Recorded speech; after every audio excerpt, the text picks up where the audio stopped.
नीलाचल निवासाय नित्याय परमात्मने बलभद्र सुभद्राभ्याम जगन्नाथाय ते नमः। मु आपण मानकर प्रिय शिक्षाचार्य सुदीप्त कुमार पंडा आज आपण मानक सम्मुख उपस्थित होइछि। आसंता कालीर पर्व अर्थात शीतलाष्टमी विषय किछि आलोकपात करिया पई आपण माने जानिचंती जे प्रति वर्ष ए जो चैत्र मास कृष्ण पक्ष अष्टमी तिथि रे शीतला अष्टमी को आमे पालन करिथाउ। ये जो हिंदू धर्म ये होची शीतला माता। यही शीतला माता को यही दिन ही पूजा करा जाइथे एवं कहबा को गले यही दिन माता शीतला को बासी खाद्य अर्पण करा जाइथे।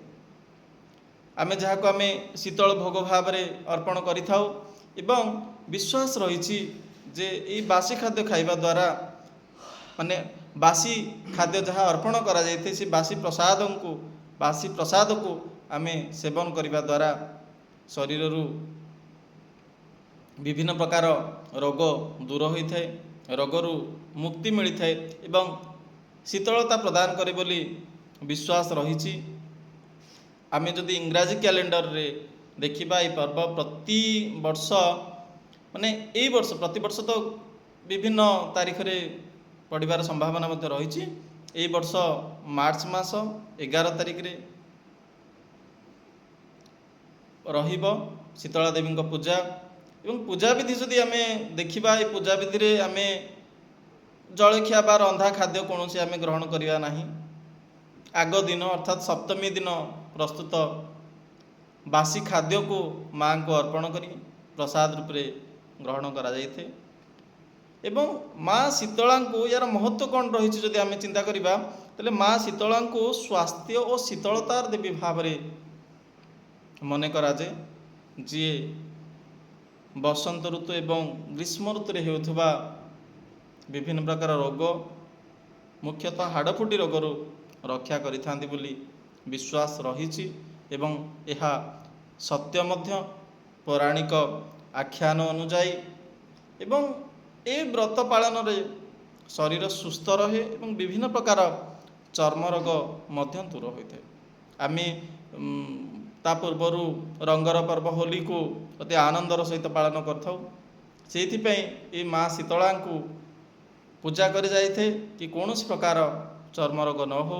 तापरे जितेबाला ग्रीष्म ऋतु रे हिंदू धर्मर परंपरा अनुजाई समस्ते डाली जातीय शस्य को उत्पादन करथांती। से समय असह्य कष्ट हेबार संभावना रही है। तेणु माँ शीतला को से माने पूजा अर्चना करी ग्रीष्म ऋतुर कष्ट को किभली दूर करा जाय परिबो सेथिपई माँ को गुहारी जणै थांती एवं ये जो शीतला देवी प्रकृत रे हिंदू धर्मर एक आराध्य देवी भाव में परिचित। वर्तमान ये पर्व प्राधान्यता धीरे धीरे कमी कमी जाउची। आपण माने देखंतु माँ शीतला को उपासना करंतु पूजा करंतु जहाँ फल कौन प्रकार रोग आपण को हेब नाही। मुख्यतः चर्म रोग एवं कुष्ठ रोगरू आपण माने मुक्ति पाई परिबे। ए आशा ए विश्वास आपण माने रखंतु। निश्चय माँ शीतला आपणकर दुख शुणिबे एवं आशीर्वाद करिबा हेबे। आज पे एतिकी पुणी देखा हबा आगामी वीडियो रे।